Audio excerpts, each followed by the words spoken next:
Question है आपका कि 3 अंकों वाली कितनी संख्याएं जो 7 से विभाज्य है। अब 7 से विभाज्य का मतलब और 3 अंकों की भी चाहिए। सबसे पहले देखो 3 अंकों की, अब उसकी शुरुआत कहाँ से करें? 2 अंक 99 तक है, इसके बाद 100 आ जाता है। तो अब आपको ऐसे करना है, 3 अंकों की यदि बात की तो 3 अंकों की छोटी छोटी संख्या कितनी है? 100। बोलो क्लियर।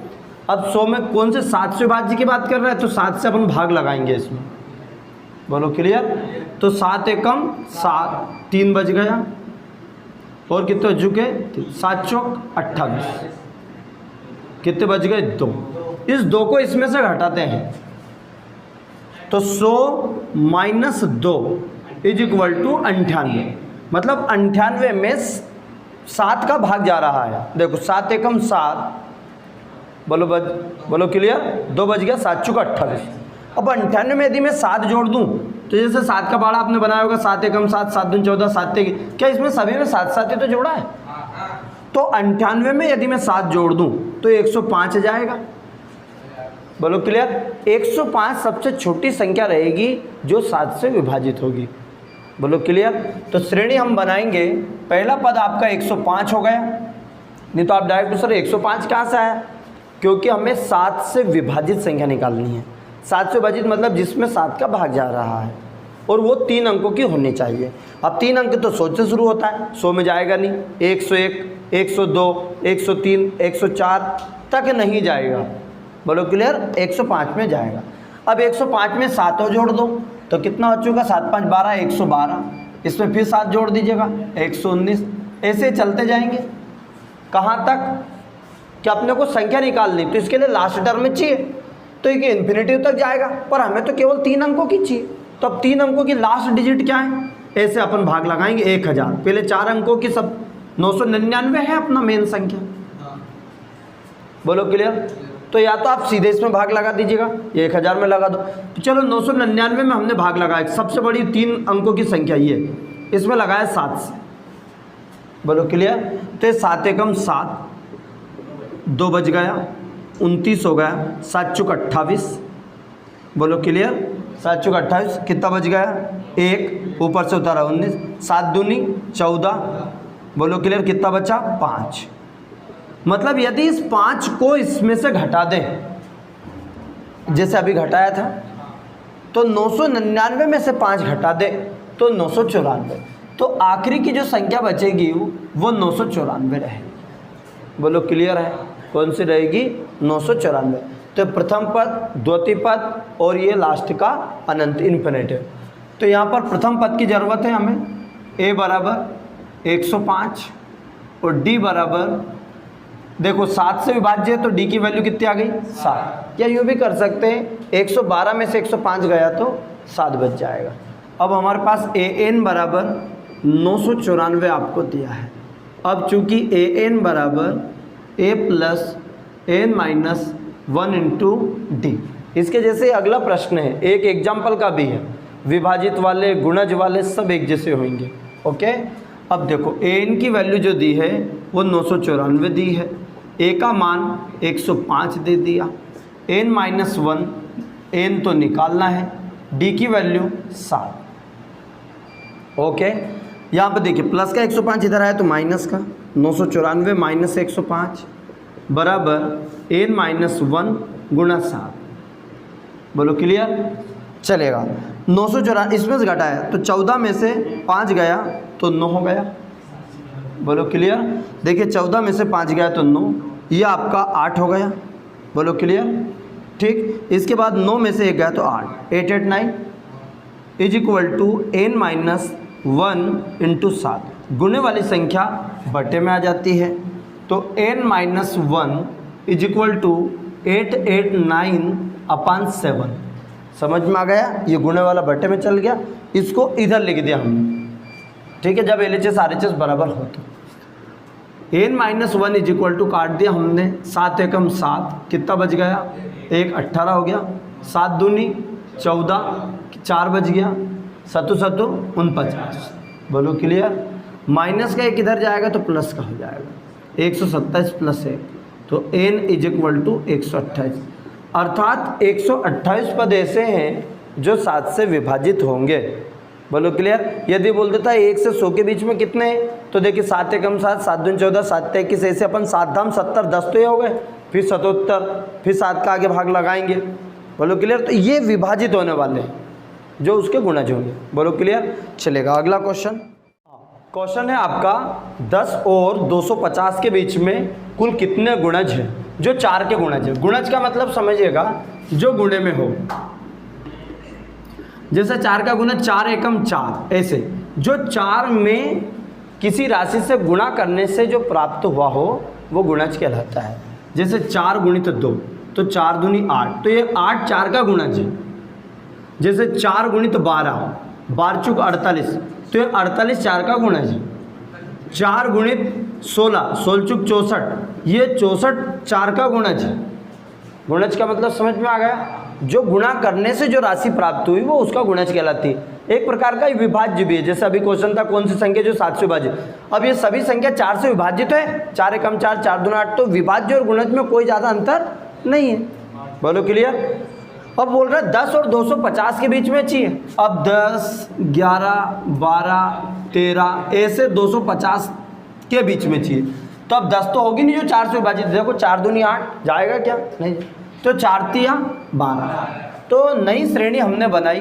ये जो क्वेश्चन नंबर है आपका 14 है, देखिएगा। तो नई श्रेणी जो हमने बनाई, एक तो 12, फिर 4 का चल 4 ते 12, 4 चुक 16, 4 5 20, 24 और 250 तक। ऐसे तो अपन लिख सकते, पर 250 हमें एक तो प्रथम पद की जरूरत होती है, एक सार्वंतर, अंतर पता चली गए 4 4 का है, एक अंतिम पद।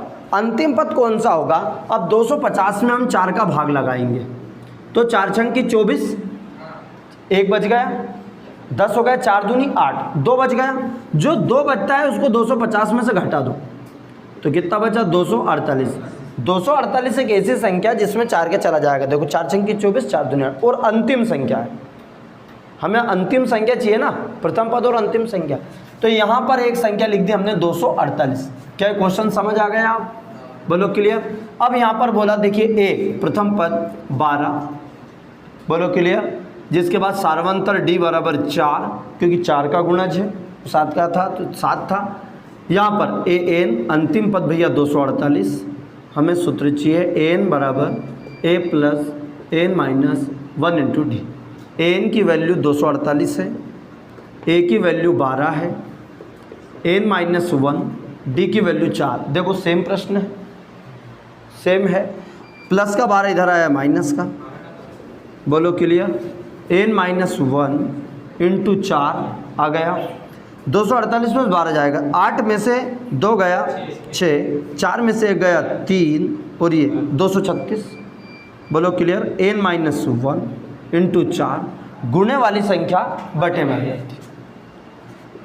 गुणे वाली संख्या देखिएगा 236 बटे 4 एन माइनस 1। बोलो क्लियर है।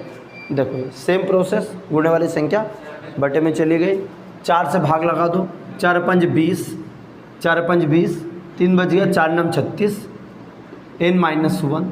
या करके हम ऐसा लिख सकते हैं, एन माइनस 1 इधर लिख दो, तो n is equal to 59 plus 1, तो एन इज इक्वल टू 60।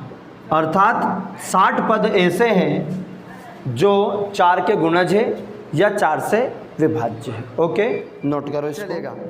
हाँ भाई, क्वेश्चन नंबर देखिएगा आगे 15वां दिया गया है कि एन के किस मान के लिए दोनों समांतर श्रेणी 63, 65, 67, और एक और दिया है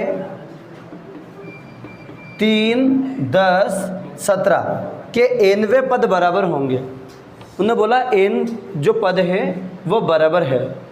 बोलो क्लियर।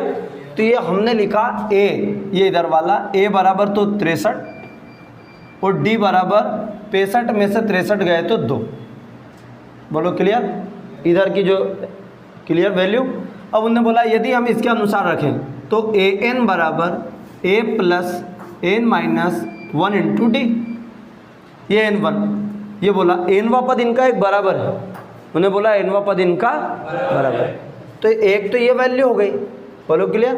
इसी तरीके से ये हो जाएगा a बराबर, तो n बराबर a प्लस एन माइनस, यहाँ पे जब वैल्यू रखी अपन ने तो a की वैल्यू कितनी 63 plus n minus 1 into D का मान 2 है, 63 प्लस 2 का अदर गुणा किया 2n माइनस 2 एकम 2, 63 में से 2 गए तो 61 प्लस 2n, यह आया अपना an, बोलो क्लियर। तो ये इक्वेशन नंबर 1 हो गई। इसी प्रकार एवं दूसरी श्रेणी क्या दी है, दूसरी श्रेणी a बराबर 3 और d बराबर 3, 10, 7 अंतर आ रही है, देखो a बराबर 3 और d बराबर 7 दे दिया है, ठीक। अब यहाँ पर भी देखिए an बराबर a plus n minus 1 into D, a की वैल्यू 3 है, n माइनस 1 इंटू डी की वैल्यू 7 है, ओके। अब देखिएगा 3 प्लस 7 का गुणा किया 7n माइनस 7 एकम 7। अब यहाँ पे देखिएगा 7n इधर लिख दिया मैंने, 3 में से 7 गया तो माइनस 4, तो कितना आया 7n, 7 में से 3 गया तो माइनस का 4। ये हुई समीकरण नंबर 2। अब चूंकि प्रश्नानुसार चूंकि nवा पद बराबर है, nवा पद कैसे दिए उनने, बराबर है, तो an बराबर an, ये दोनों तो बराबर हो गए, तो समीकरण 1 और 2 से, समीकरण 1 व 2 से, समीकरण 1 क्या है आपकी 61 plus 2n is equal to 7n minus 4। जब LHS बराबर हो तो RHS बराबर कर देते हैं, क्योंकि उन्होंने लिख दिया पद बराबर है।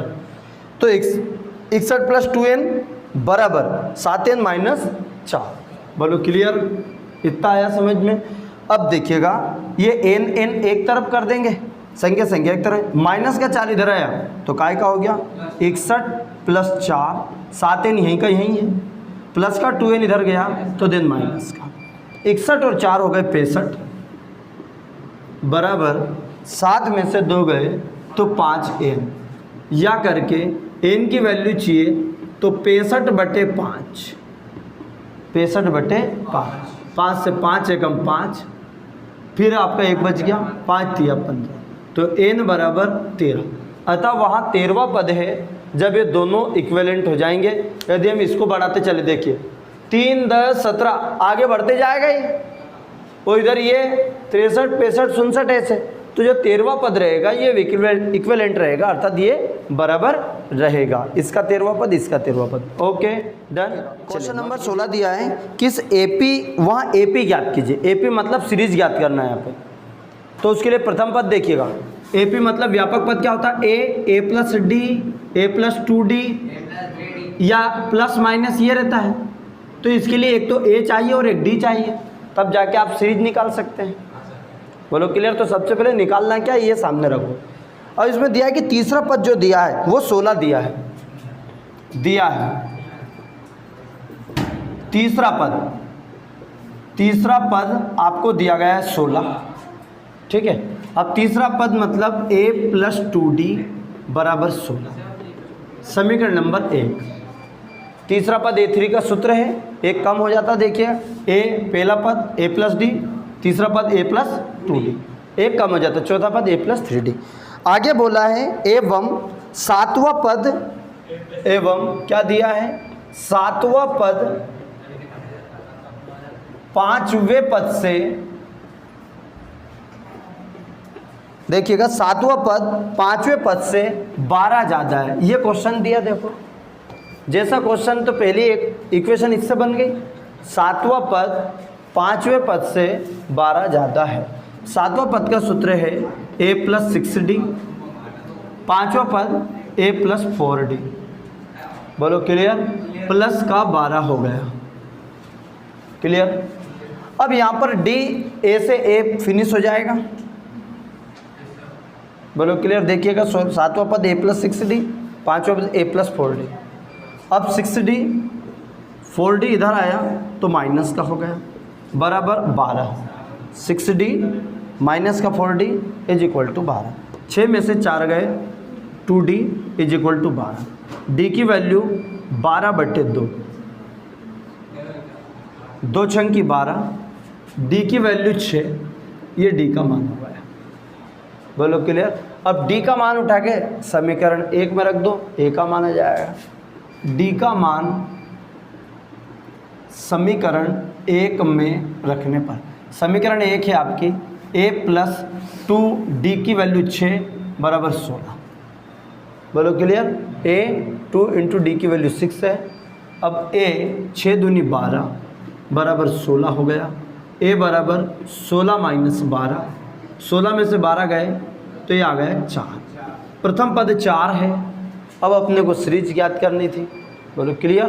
अतः श्रेणी बराबर, श्रेणी या AP बराबर क्या जाएगा, पहला पद तो आ जाएगा 4, अंतर कितना आ रहा है देखो 6 का आ रहा है, तो 4 प्लस 6 कितना हो जाएगा 10।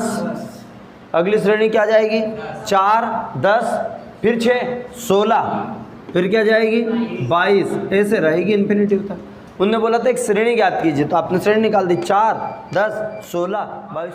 कोई परेशानी है क्या?